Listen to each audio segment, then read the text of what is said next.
অর্থাৎ বিধায়কদের যে অভিযোগ তা যেন যথাযথ গুরুত্ব পায় মন্ত্রীদের কাছে। আজকে বিধানসভায় তা স্পষ্ট করেছেন মুখ্যমন্ত্রী। আর তারপরে ফিরহাদ হাকিম তার মুখে শোনা গেল মুখ্যমন্ত্রী শুভেন্দু অধিকারীর ভূয়সী প্রশংসা। নতুন দৃষ্টান্ত স্থাপন করেছেন মুখ্যমন্ত্রী, এমনটাই বলছেন তিনি।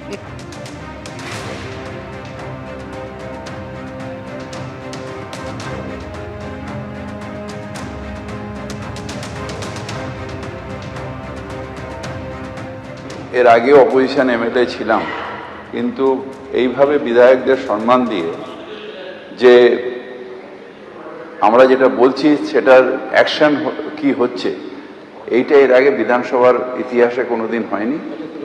এটা যদি সত্যি সত্যি হয়ে থাকে তাহলে নিশ্চিতভাবে এই পশ্চিমবঙ্গ বিধানসভা একটা নতুন ইতিহাস সৃষ্টি হবে।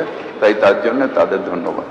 এদিকে কলকাতা হাইকোর্টে অস্বস্তিতে কালীঘাট তৃণমূল। ইডির অ্যাকাউন্ট ফ্রিজ করা মামলায় আপাতত কোনো হস্তক্ষেপ করল না কলকাতা হাইকোর্ট। অন্তর্বর্তী নির্দেশের আবেদন খারিজ করলেন হাইকোর্টের বিচারপতি কৃষ্ণ রাও। ইডি যে 3টি অ্যাকাউন্ট ফ্রিজ করেছে সেগুলি দৈনন্দিন ব্যবহারের জন্য আবেদন জানিয়েছিল কালীঘাট তৃণমূল। আদালতের নজরদারিতে অ্যাকাউন্ট খোলার আবেদন জানানো হয়েছিল কালীঘাটের তৃণমূলের পক্ষ থেকে।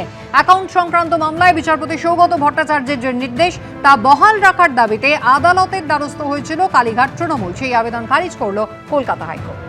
এদিকে ডিজে মামলায় অভিষেক বন্দ্যোপাধ্যায়ের রক্ষা কবচের মেয়াদ বেড়েছে, কিন্তু রাজ্যেই চিকিৎসা করানোর পক্ষে আজ পর্যবেক্ষণ কলকাতা হাইকোর্টের। কোনো মেডিকেল ইস্যু এ রাজ্যে সমাধান হবে না এমনটাও নয়, মন্তব্য করেছেন বিচারপতি। 20 বছর ধরে আপনি বাইরে গিয়ে চিকিৎসা করাতে পারেন, এখন পরিস্থিতি আলাদা। কোনো শারীরিক সমস্যার সমাধান এ রাজ্যে নেই এমনটা নয়। হাসপাতালে কথা বলে দেখুন, দরকারে মেডিকেল বোর্ড গঠনের নির্দেশ দিতে পারি, মন্তব্য করেছেন বিচারপতি সৌগত ভট্টাচার্য। মেডিকেল বোর্ডের কাছে গিয়ে রিপোর্ট দেখান, দেখুন তারা কি বলে, মন্তব্য করেছে কলকাতা হাইকোর্ট। যদিও আগামী দিনে বিদেশ যাত্রা নিয়ে আলাদাভাবে মামলার শুনানি হবে জানিয়েছে কলকাতা হাইকোর্ট। ডিজে মামলায় অভিষেক বন্দ্যোপাধ্যায়ের বিরুদ্ধে কড়া পদক্ষেপ না নেওয়ার জন্য রক্ষা কবচের মেয়াদ বেড়েছে 30শে সেপ্টেম্বর পর্যন্ত। দ্রুত তদন্ত শেষ করার নির্দেশ রাজ্যকে দিয়েছে আদালত। আদালতের নির্দেশ মতোই তদন্তে সহযোগিতা করছেন জানিয়েছেন অভিষেক বন্দ্যোপাধ্যায়। কথা বলবো, উজ্জ্বল মুখোপাধ্যায় রয়েছেন আমাদের সঙ্গে টেলিফোন লাইনে। উজ্জ্বলের আগেও আমরা দেখেছি কখনো বালু মল্লিক, কখনো আবার ফিরহাদ হাকিম, বারে বারে তারা প্রশংসা করছেন। আজকে শুভেন্দু অধিকারী যে কথা বলছেন, রীতিমতো ডেডলাইন বেঁধে দিচ্ছেন মন্ত্রীদের তাদের বিধায়কদের কাছ থেকে আসা প্রশ্নের উত্তর দেওয়ার জন্য। ফিরহাদ হাকিম ভূয়সী প্রশংসা করছেন। একেবারেই তাই। দেখো, এতদিন পর্যন্ত বিধানসভার বাইরে আমরা দেখেছি মুখ্যমন্ত্রী শুভেন্দু অধিকারীর প্রশংসা। এবার আমরা দেখলাম একেবারে বিধানসভার মধ্যে দাঁড়িয়ে ফিরহাদ হাকিম তিনি ভূয়সী প্রশংসা করলেন মুখ্যমন্ত্রী।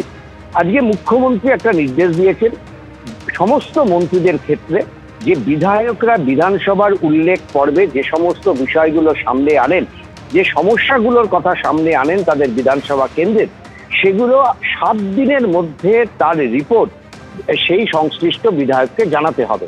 অর্থাৎ মুখ্যমন্ত্রীর নির্দেশ যে বিধায়করা বিধানসভায় রিপোর্ট করলেন কিন্তু সেগুলো সেইভাবেই পড়ে রইল, সেটা কিন্তু চলবে না। সংশ্লিষ্ট দপ্তরের মন্ত্রীরা 7 দিনের মধ্যে কি করতে পেরেছেন, কতটা করা যায়নি, কতদিন সময় লাগবে, তা সবটা সংশ্লিষ্ট বিধায়ককে কিন্তু বিধানসভায় জানাতে হবে অথবা চিঠি লিখে জানাতে হবে। একই সঙ্গে তিনি বিধানসভায় বলেছেন যে তার কাছে অর্থাৎ সিএমওর কাছে যদি এই সমস্যাগুলোকে পাঠিয়ে দেওয়া যায়, তিনিও কিন্তু এই গোটা বিষয়টা খতিয়ে দেখবেন এবং 3 মাস বাদে বাদে তিনিও কিন্তু রিপোর্ট জমা দেবেন।